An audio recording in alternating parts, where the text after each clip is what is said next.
बिस्मिल्लाहिर्रहमानिर्रहीम। आपने अक्सर सुना होगा खंजीर का नाम लेने से इंसान की ज़बान नापाक हो जाती है और मुसलमान से 40 दिन के लिए ईमान दूर हो जाता है। खंजीर हराम ही क्यों किया गया? अल्लाह पाक ने खंजीर को पैदा क्यों किया? नाजरीन, आपने अक्सर सुना होगा कि मगरबी ममालिक जानबूझकर मुसलमानों में खंजीर की चर्बी या गोश्त से बनी मसनूआत को आम करना चाहते हैं। इसकी क्या वजह है? कुरान और हदीस की रोशनी में आपको आज की वीडियो में इन सवालात के जवाबात मिलेंगे। खंजीर एक ऐसा जानवर है जो कि बेक वक्त सब्ज़ी और गोश्त खोर है। ये इस कदर जहरीला होता है कि इस पर सबसे ख़तरनाक जहर भी काम नहीं करता। इसकी क्या वजह है कि ये दुनिया में वाहिद जानवर है जिसको पसीना नहीं आता, जिस वजह से खंजीर के जहरीले मादे खारिज नहीं हो पाते। दुनिया का हर मुसलमान ये तो जानता है कि खंजीर हराम है, लेकिन क्यों हराम है ये कम ही लोग जानते हैं। अल्लाह पाक कुरान में फरमाता है, आप फरमा दें कि मेरी तरफ जो वही भेजी गई है इसमें तो मैं किसी खाने वाले पर जिसे वो खाता हो हराम नहीं पाता, सिवाय इसके कि वो मुर्दार हो या बहता हुआ खून हो या सूअर का गोश्त हो, क्योंकि ये नापाक है या नाफरमानी का जानवर जिस पर ज़िबा के वक़्त गैरुल्लाह का नाम बुलंद किया गया हो। फिर जो शख्स सख्त लाचार हो जाए, ना तो नाफरमानी कर रहा हो और ना हद से तजावज़ कर रहा हो, तो बेशक आपका रब बड़ा बख्शने वाला नहायत मेहरबान है।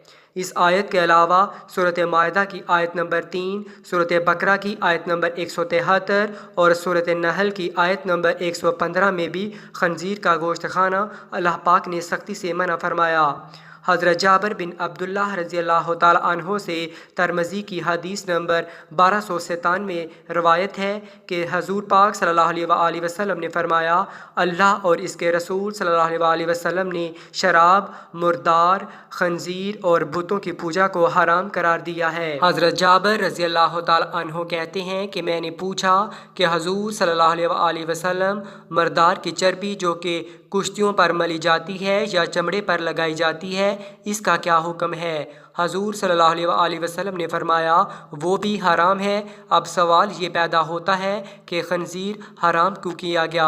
अल्लाह पाक ने इसकी वजह कुरान करीम की सूरत अन्नाम की आयत नंबर 145 में ये बयान की है, खंजीर नापाक है। आइए अब आपको खंजीर की खबासत और नापाकी की वजह बताते हैं। खंजीर से एक ख़ास किस्म की बदबू आती है कि इसके पास इंसान खड़ा नहीं हो पाता, इसलिए मगरबी दुनिया में इसके जिस्म पर एक ख़ास किस्म का तेल लगाया जाता है। ये दुनिया का वाहिद जानवर है कि जो दूसरों की गलाजत के साथ साथ अपनी गलाजत भी खा जाता है। खंजीर अपनी मादा के लिए खुद दूसरे नर को पसंद करता है और इनको घेर कर अपनी मादा के पास लाता है और ख़ुद ही इन दोनों का मिलाप करवाता है। ये दुनिया का वाहिद जानवर है जो कि हम जिन्स परस्ती को बहुत पसंद करता है।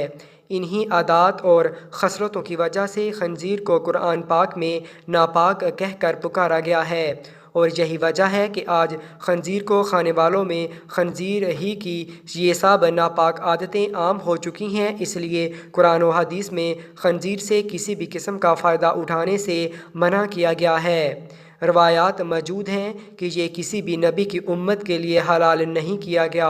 खंजीर की पैदाइश के मुतालिक मशहूर रवायात जिसके रावी हज़रत इब्ने अब्बास रज़ियल्लाहु ताला अन्हो हैं। रवायत कुछ यूँ है, हज़रत ईसा अलैहिस्सलाम के हवारियों ने हज़रत ईसा अलैहिस्सलाम से दरख्वास्त की, आज कोई मुर्दा ऐसा ज़िंदा करें कि जो हज़रत नूह अलैहिस्सलाम के ज़माने का हो और वो हमें इनके हालात से आगाह करे। चुनाचा हज़रत ईसा अलैहिस्सलाम ने एक कब्र पर लाठी मारी जिसमें से एक नौजवान ज़िंदा होकर बैठ गया। वो शख्स कहने लगा कि हज़रत नूह की कश्ती की लंबाई 1200 गज थी और चौड़ाई 600 गज थी और इसकी 3 मंजिलें थीं। पहली मंजिल पर जानवर, दूसरी मंजिल पर इंसान और तीसरी मंजिल पर परिंदे थे। अब जानवरों ने अपने फजले से पहली मंजिल पर इतना गंद डाल दिया कि बीमारियां फैलने का खदशा होने लगा। तो हज़रत नूह अल्लाह के हजूर सजदा रेज़ हुए तो अल्लाह पाक ने खंजीर नर और मादा दोनों को पैदा फरमाया जो कि हाथी के करीब से नमूदार हुए।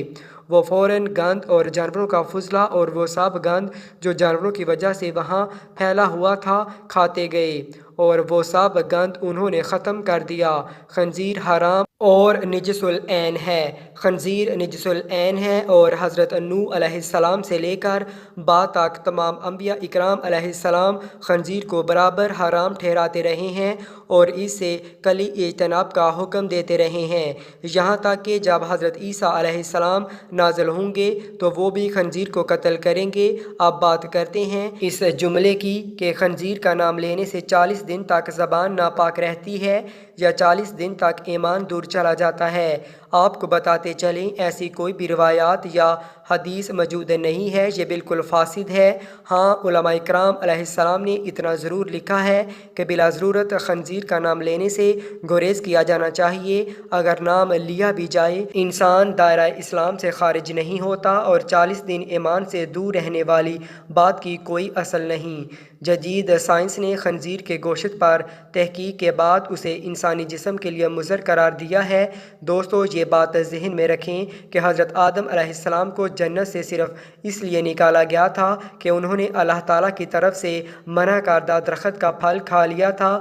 ہمیں اس درخت کی حرمت کے متعلق کوئی وجہ معلوم نہیں اور نہ ہی حضرت آدم علیہ السلام کو اس درخت سے ممانعت کی وجہ معلوم کرنے کی کوئی ضرورت تھی، بلکہ اللہ تعالیٰ کا منع کر دینا ہی ان کے لیے کافی تھا۔ بلکہ اس طرح ہمارے لیے اور دیگر تمام مومنوں کے لیے اتنا ہی کافی ہے کہ اللہ تعالیٰ نے خنزیر کو حرام قرار دے دیا ہے۔ اللہ تعالیٰ ہم کو حرام اور حلال میں فرق کرنے کی طاقت عطا فرمائے، آمین۔